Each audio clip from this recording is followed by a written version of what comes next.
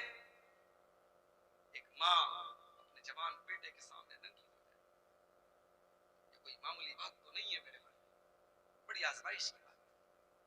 سمیہ کا جوان بیٹا ان کی آنکھوں کے سامنے ہے، اور ابو جہل کہتا اگر تو نے محمد کا دین نہیں چھوڑا ہم تجھے ننگا کر دیں۔ سمیہ نے یہ آزمائش بھی گوارا کر لی، اور جوان بیٹے کے سامنے اس کے بدن کا کپڑا اتار دیا گیا، اور ابو جہل نے برچھی مار کر کے ان کی شرمگاہ پر حملہ کر کے ان کو شہید کر ڈالا۔ سمیہ نے جان دے دی، سمیہ نے خون بہا دیا، سمیہ اللہ کو پیاری ہو گئی، سمیہ اللہ کی راہ میں شہید ہو گئی، مگر اپنے ایمان اور توحید سے کوئی سمجھوتا نہ کیا۔ جنگ احد کے میدان میں ایک عورت آتی، اس کا بیٹا شہید ہو چکا ہے، بیٹے کی لاش پڑی ہے، عورت جنگ کے میدان میں آتی ہے اور چہرہ ڈھانک کر کے آتی ہے۔ کسی نے کہا اماں تیرا بیٹا تو شہید ہو چکا ہے، اے اماں تیرا بیٹا تو شہید ہو چکا ہے اور تو چہرہ ڈھانک کر کے میدان میں آتی ہے، تجھے آج اس موقع پر بھی پردے کی پڑی ہے، اپنا چہرہ ڈھانکنے کی پڑی ہے۔ عورت کہتی ہے انی روزی تو ابنی ولم ارزا حیائی، وہ لوگوں میں نے بیٹے کو کھویا ہے، میں نے شرم و حیا کو نہیں کھویا ہے، میرا بیٹا گیا ہے، میری شرم و حیا نہیں گئی ہے، میرا پردہ نہیں گیا ہے۔ فلسطین کے حالات ہماری آنکھوں کے سامنے، وہاں کھانے کو کھانا نہیں ہے، پینے کو پانی نہیں ہے۔ مدد کرنے والے جب کھانا لے کر کے پہنچتے ہیں کیمرہ لے کر کے فوٹو کھینچنے کے لیے، اور جب وہ گھر میں داخل ہوتے ہیں فلسطین کے مسلمان کے گھر میں، جوان لڑکی سامنے آتی اور جیسی دیکھتی کیمرہ ہے فوراً جلدی سے سائیڈ ہو جاتی ہے۔ کیمرے کے سامنے آنا، اپنے چہرے کو کسی غیر محرم کو دکھانا، اس مصیبت کی اور تکلیف میں ٹائم میں بھی فلسطین کی عورت کو گوارا نہیں ہے۔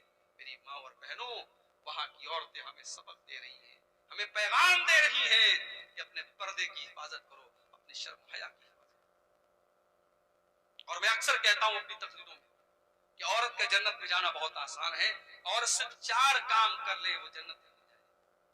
اذا صلت المرأة خمسها وصامت شهرها واتات زوجها واحسنت فرجها، عورت 5 ٹائم کی نماز کی پابندی کرے، رمضان کا روزہ رکھے، شوہر کی خدمت اور اطاعت کرے، اور اپنی آبرو کی حفاظت کرے، اپنی شرمگاہ کی حفاظت کرے۔ اللہ کے نبی فرماتے ہیں دخلت من ابواب الجنت شاذ، ایسی عورت جنت کے جس دروازے سے چاہے وہ جنت میں جا سکتی ہے۔ عورتوں کا بگاڑ بھی اس امت کی تباہی کی بہت بڑی وجہ ہے۔ ایک اور وجہ ہے اس امت کی بربادی کی، مال۔ لیکن لکل امت فتنہ وفتنۃ امتی المال، ہر امت کا فتنہ کوئی نہ کوئی فتنہ ہوتا ہے، اور میری امت کا فتنہ مال۔ مال کما لیا انسان نے تو سمجھتا ہے کہ صاحب ہم تو فرعون کے بھی باپ بن گئے۔ 4 پیسہ جس کے پاس آ گیا، وہ شبینہ ادیب کا شعر ہے نا، جو خاندانی رئیس ہیں مزاج رکھتے ہیں نرم، جو خاندانی رئیس ہیں مزاج رکھتے ہیں نرم اپنا، تمہارا لہجہ بتا رہا ہے تمہاری دولت نہیں۔ لہجہ بتاتا ہے میرے بڑے بڑے کروڑ پتی ارب پتی بھی رمضان میں عمرہ کرنے آپ جائیں، افطار کٹ بانٹ رہے ہیں وہاں مکے میں مدینے میں، کروڑ پتی، مگر صاحب حاجیوں کی خدمت کر رہے، عمرہ کرنے والوں کی خدمت کر رہے، کوئی غرور نہیں، کوئی تکبر نہیں۔ یا تو صاحب 4 پیسے کے آگے باپ سے آدمی تمیز سے بات نہیں کرتا، ماں سے تمیز سے بات نہیں کرتا۔ اسی لیے اللہ قرآن میں جب قارون کا واقعہ بیان کرتا ہے تو قارون کے بارے میں اللہ کہتا ہے کہ اے قارون کان کھول کر کے سن لے، اللہ نے تجھ کو دولت دی ہے، تو اپنی دولت کے ذریعے آخرت کی تیاری کر۔ وَابْتَغِ فِيمَا آتَاكَ اللَّهُ الدَّارَ الْآخِرَةَ وَلَا تَنْسَ نَصِيبَكَ مِنَ الدُّنْيَا، اے قارون اپنی دولت کے ذریعے تو آخرت کی تیاری کر۔ ہاں دنیا میں جو تیرا حق ہے تو اس کو مت بھول، لیکن آخرت کی تیاری کر۔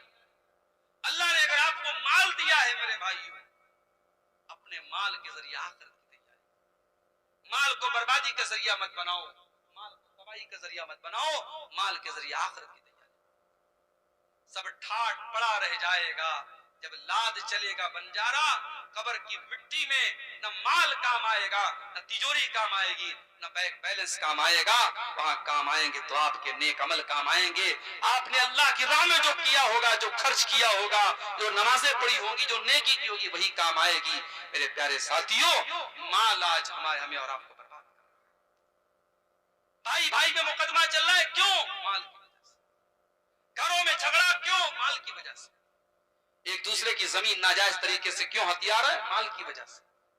ایک دوسرے کا مال ہڑپنے کے لیے ہر طریقہ اپنا رہے, کیوں؟ مال کی محبت. اسی لیے اللہ قرآن میں کہتا ہے وَإِنَّهُ لِحُبِّ الْخَيْرِ لَشَدِيدٌ, انسان مال کی محبت میں بہت سخت ہے. تو میرے بھائیوں, مال کی محبت تو نیچرل ہے, لیکن مال کی محبت میں اتنا نہ بڑھیں, ہم اتنا حد سے آگے نہ بڑھیں کہ ہم ناجائز اور حرام کام کرنے لگے. اور ایک آخری دو چیزیں بیان کر کے بات ختم کر رہا ہوں, کیونکہ بہت زیادہ وقت لینا بھی مناسب نہیں ہے. آپ حضرات, چونکہ موسم بھی صحیح نہیں ہے, آپ حضرات بھی تھک چکے ہوں گے. دو چیزیں اور بیان کر کے بات ختم کرتا ہوں.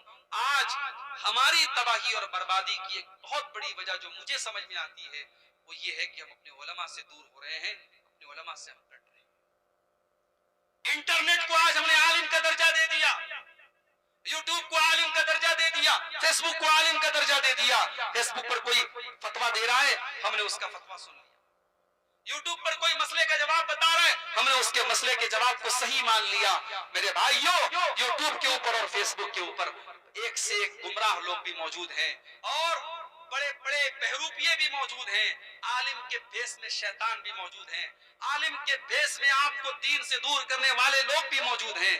اپنے علماء سے اپنا تعلق جوڑو, جو صحیح اسکالرز ہیں, جو دین کے علماء ہیں, ان سے آپ اپنا تعلق جوڑو. میرے پیارے ساتھیوں, اللہ کے نبی فرماتے ہیں قیامت کے پہلے ایک ایسا دور آئے گا, اللہ تعالیٰ دنیا سے علماء کو اٹھا لے گا, اور جب علماء کو اٹھا لے گا حتی اذا لم یبق عالما, جب علماء نہیں بچیں گے, اتخذ الناس رؤوسا جہالا, تو اللہ تبارک و تعالیٰ کہ علماء کے چلے جانے کے بعد لوگ جاہلوں کو اپنا سردار بنا لیں گے, اور جاہلوں سے فتویٰ پوچھیں گے, اور جاہل ان کو فتوے کا جواب دیں گے, اور خود بھی گمراہ ہوں گے اور دوسروں کو بھی گمراہ کریں گے.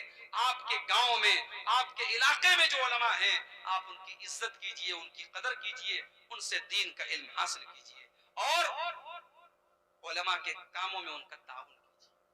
یہ ہمارے مجیب الرحمان بھائی مدرسہ چلا رہے ہیں, میں جانتا ہوں مدرسہ چلانا کوئی آسان کام نہیں.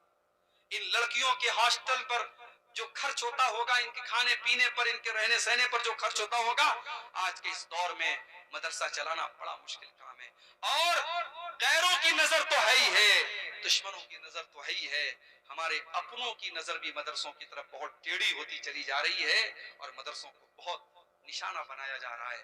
ایسے حالات میں اگر یہ مدرسے چل رہے ہیں تاکہ ہماری گاؤں کی بیٹیاں, ہماری بچیاں وہ دین سیکھیں, اور ابھی میرے آنے کے پہلے یہ لڑکیاں تقریر بھی کر رہی تھیں اور نظمیں بھی سنا رہی تھیں, اس کا مطلب کہ محنت ہو رہی ہے, ادارہ ترقی کر رہا ہے, کام کر رہا ہے, بس ہمیں اس کو سپورٹ کرنے کی ضرورت ہے. اس بیکورڈ علاقے میں اگر آپ کے گاؤں میں ادارہ کھلا ہے, لڑکیوں کا بنات کھلا ہے, تو میرے بھائیوں آپ کی ذمہ داری ہے کہ آپ اس کو سپورٹ کریں. نبی اکرم نے اپنے بچوں کی ضرورتوں کو قربان کر کے مدرسہ چلایا تھا اپنے دور میں. آج ہمیں بھی اپنے بچوں کی ضرورتوں کو قربان کر کے ان مدرسوں کا تعاون کرنا ہے. میں آپ سب سے اس کے تعاون کی بھی اپیل کرتا ہوں.